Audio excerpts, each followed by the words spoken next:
June বিকেলে স্থানীয় আন্নুর academy হলরুমে কক্সবাজারের ঈদগাঁও উপজেলা অন্যতম সামাজিক প্ল্যাটফর্ম গণপ্রজাতন্ত্রী বাংলাদেশ সরকার অনুমোদিত ঈদগাঁও যুব ঐক্য পরিবারের ঈদুল আজহা পরবর্তী পুনর্মিলন ও আগামীর পরিকল্পনা সভা অনুষ্ঠিত হয়েছে। সংগঠনের সভাপতি রেহেনা আক্তার কাজলের সভাপতিত্বে ও সাধারণ সম্পাদক এম আবু হেনা সাগরের পরিচালনায় কোরআন তেলাওয়াত করেন সংগঠনের সদস্য আরিফুল্লাহ।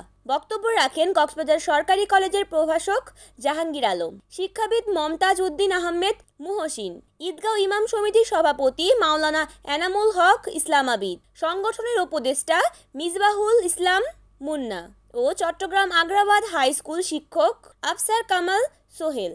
সভায় মতামত ব্যক্ত করেন সংগঠনের সাংগঠনিক সম্পাদক জাহেদুল ইসলাম জাহেদ, চাকুরিজীবী তাহমিনা আলম, নব মেম্বার সালাউদ্দিন কাদের বেল্লাল উদ্দিন আফগানি ও ওবায়দুল কাদের ইমন। অনুষ্ঠানে আরও উপস্থিত ছিলেন মোহাম্মদ কাউসার, মামুনুর রশিদ রিয়াদ, ফাহিম, ইব্রাহিম সহ আরও অনেকে। রিপোর্ট করেছেন ঈদগাঁও প্রতিনিধি এম আবু হেনা সাগর, NAN TV।